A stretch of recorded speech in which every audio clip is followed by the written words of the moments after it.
agreeableness, conscientiousness, and openness. We're going to talk about agreeableness today. Agreeableness is a very difficult personality dimension to understand, I think, partly because it's difficult to dissociate from neuroticism and as well from extroversion. Because agreeable people like you, and so that kind of sounds like extroversion, and disagreeable people sound like they're hard to get along with, and they sort of are, but people who are high in neuroticism are hard to get along with too, and they tend to be volatile and irritable. And so most of the time, if you're engaged in a contentious issue with someone and emotions flare, it usually has more to do with trait neuroticism than with disagreeableness per se.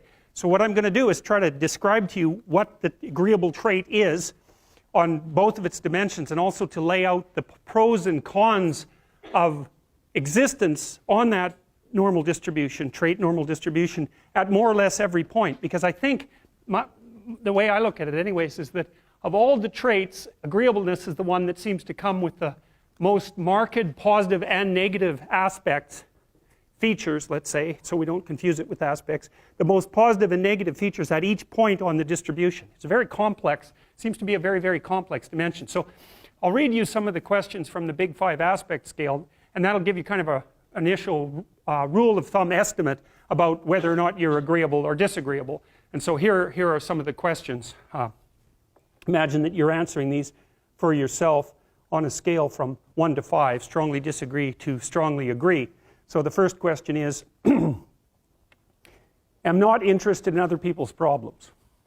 So if you are interested in other people's problems, that tilts you towards agreeableness, and I believe that's agreeableness is divided into compassion and politeness, which also sound like very positive things, right? Because everyone wants to be compassionate and everyone wants to be polite, and so you might say, well, is that a virtue? Are those virtues, with the other end being actually negative, to be not compassionate, not polite? It's certainly worded that way, and that's actually a mistake, because we know that these traits are normally distributed, roughly speaking, right?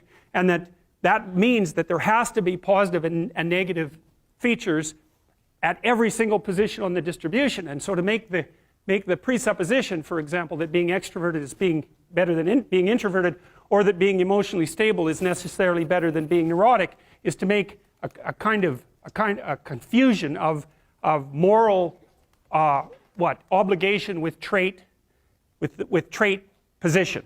You have to assume that there's advantages and disadvantages all the way along, or the distribution wouldn't have set itself up that way, especially because these seem to be biologically instantiated traits. So anyways, if you're interested in other people's problems, they like to unburden themselves to you, you care about it. That's a mark of compassion. If you're more or less indifferent to other people's stupid problems and you wish they just get on with it, then you're less compassionate, you're harsher and more,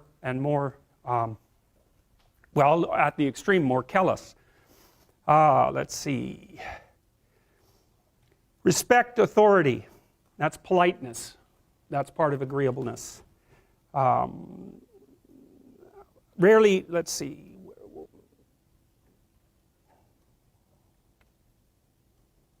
Feel others' emotions. Compassion. Inquire about others' well-being. Compassion.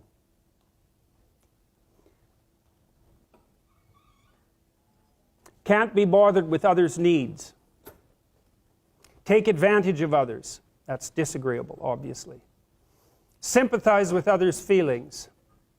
Avoid imposing my will on others. Wait for others to lead the way. Okay, I think all of those were associated with trait agreeableness or disagreeableness. So let's think about this for a minute. So I'm going to tell you how I conceptualize agreeableness. The first thing you want to know is that women are more agreeable than men, about half a standard deviation. And that's approximately enough so that if you took a random male and a random female out of the population and you tried to guess who was more agreeable and you guessed the female, you'd be right about 60% of the time. So, but what's interesting about that, and this is something also to keep in mind, is about normal distributions, you know. So imagine you have a normal distribution so that most people are in the middle, and then you have another normal distribution, male and female, and mostly they overlap. But you see out here and out here, they don't overlap at all. And so even though on average men and women don't aren't that much different in terms of their levels of agreeableness by the group. If you go out and you look at the extremes, they're very different.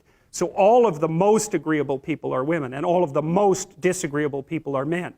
And the thing is, the extremes are often what matter, rather than what's in the middle. And so one of the ways that's reflected in society, by the way, is there's way more men in prison.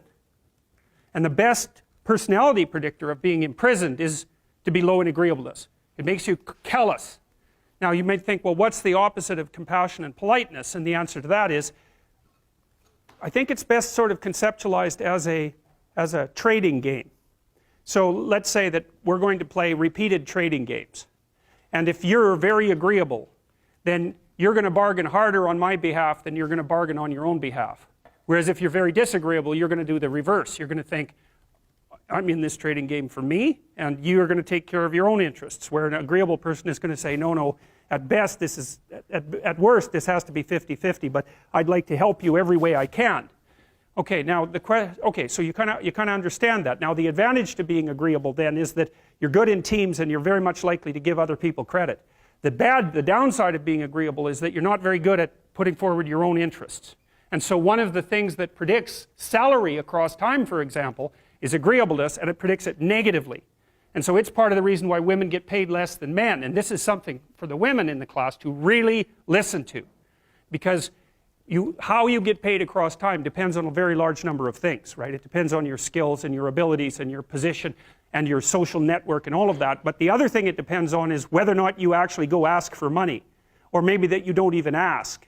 Because actually you don't ask for money. You tell people that you need to be paid more or something they don't like will happen. And I don't mean as a threat. I mean that you have to be willing, when you're negotiating, to have an alternative. You go talk to your boss who isn't going to give you money because everyone wants money, right? It's a competitive game. You're going to have to go there and say, look, here's what I do. Here's why it's useful. Here's why you have to give me more money. And this is my opportunities if you don't. And then you're not taking your boss's money anyways, because it's very frequently the case that he's working for a whopping big company. But he needs an excuse to give you money because everyone's asking for money all the time. And so you have to put your case forward powerfully and disagreeably. Now, you don't want to do it too disagreeably because then he's going to think that you're a son of a bitch and maybe he's not going to give you anything and maybe you'll get fired for being mouthy and all of that. And that certainly happens to people who are too disagreeable. You got to get the balance right. But it's definitely the case. And the other thing that happens to women that's also worth noting, and this is probably because they're higher in negative emotion, is they tend to underestimate their own utility in business settings, right? Because if you're trying to evaluate what you're like, and you're more tilted towards negative emotion, then the things that you do that are wrong are going to stand out more on the foreground than the things that you do that are right. So if you go into a negotiation and you're uncertain already because you have self-doubts, and then you're agreeable in the negotiation, what's going to happen is that you're not going to win as often. And winning in a business setting or in a career development setting means more opportunity for promotion and more revenue generated. Now, the downside of that, of course, is as you climb the business hierarchy is that you also have to take on more responsibility. And that responsibility is sometimes unpleasant as well, especially to people who are agreeable, because you're not necessarily liked if you're in a position of authority. And agreeable people really like to be liked. It's their primary motivator because they're concerned about the maintenance, I would say, of intimate, positive relationships. That also makes them conflict avoidant.